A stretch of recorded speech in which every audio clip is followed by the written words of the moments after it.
Welcome to My Life on a GLP-1, the podcast where we dive into the real-life experiences being on medications like Zepbound or Mounjaro. I'm your host, Scott Johnson, and I'm here with my fantastic co-host, Sarah.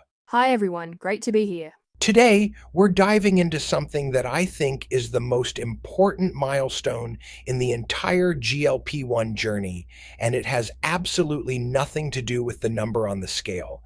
We're talking about the moment the medication becomes boring. Boring in the best possible way. The moment it just becomes part of your life, like brushing your teeth. But it definitely doesn't start out that way, does it? Not at all. In the beginning, everything is loud. I remember in those first few months, injection day was this big event on my calendar. I'd feel this little bit of anxiety leading up to it, wondering, how am I going to feel this week? Oh, completely. You do the injection and then you basically monitor yourself like you've just eaten some questionable street food. You're just waiting to see what happens. Exactly. And you're so aware of it between doses, too. You notice when the appetite suppression is strong, when it's fading. You're tracking every little side effect, the ones on the pamphlet and the ones that are definitely not. Right. The random hiccups, the runny nose, like where did that come from? And you're constantly thinking about it in social situations. At a restaurant, you're doing calculus in your head about how much you can eat. And the late night Reddit spirals are real. Reading threads from people saying it saved their life, and other threads from people who regret it, and you're just absorbing all of it. It's a loud, all-consuming phase, but it's totally normal. It really is. But then things start to quiet down. That's the middle phase, which is less dramatic, but so important. The arguments in your own head start to fade away. Yeah, that voice that says, you should be able to do this without medication, just doesn't show up as often. The debate about whether you're taking a shortcut or if you deserve the results starts to lose its energy. And what really pushes that along are the results that have nothing to do with weight loss, the non-scale victories. Absolutely. The moment you realize the food noise is gone and you understand you'd been living with this constant static your whole life, or the morning you wake up actually feeling rested because you stopped snoring. Or taking the stairs just because they were there, not as a form of punishment. And when your doctor pulls up your blood work and just keeps saying the word improved, that evidence, the evidence of your own life getting better, is what ends the argument. That's it exactly. And that leads to the big shift, the moment I really wanted to talk about today. For me, it happened around month 16. I had this Tuesday morning. I woke up, made coffee, took my vitamins, did my injection, and started my day. And I didn't think about it again for 3 days. Wow. No internal negotiation, no moment of here we go again. None. It was just automatic. The injection had become infrastructure, part of the operating system of my life. That's when you move from thinking of it as a treatment to thinking of it as maintenance. That's such a powerful distinction. Treatment is fixing something broken. Maintenance is sustaining something that's stable and working. It changes everything. A week with bad side effects is no longer a crisis. It's just a bad week, like a bad night's sleep. Right. And this maintenance isn't necessarily about hitting your goal weight. It's just, this is life now. And that's cool, you know? Food stops being a negotiation.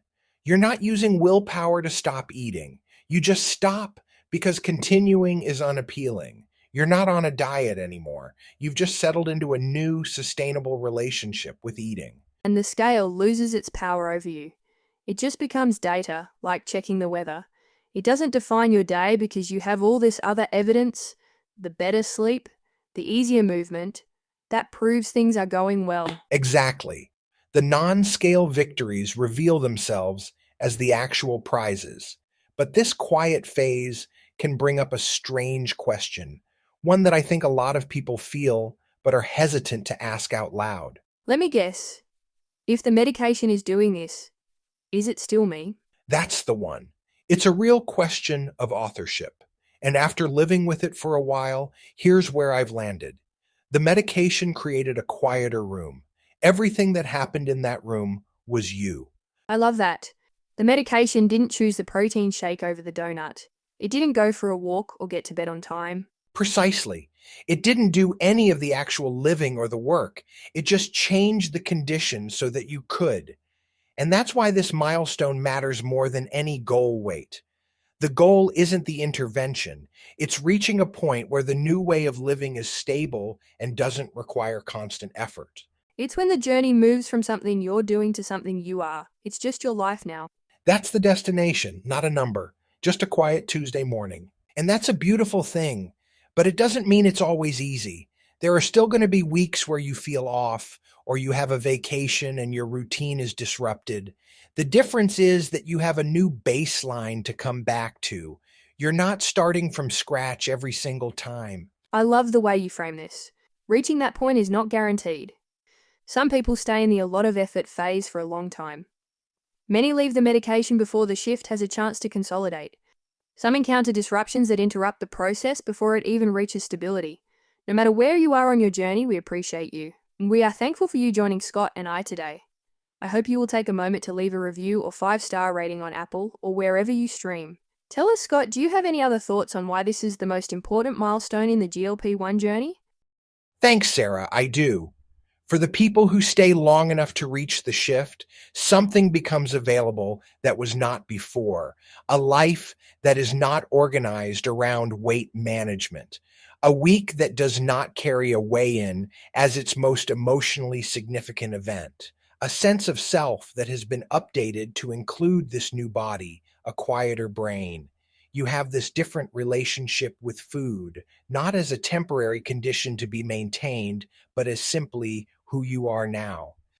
That is the destination, not a number. It's not a before and after photograph. Just a Tuesday morning where you make coffee, feed the dog, take your vitamins, do your injection, check your phone, and start your day. Without ceremony, without significance. And a final shameless plug here.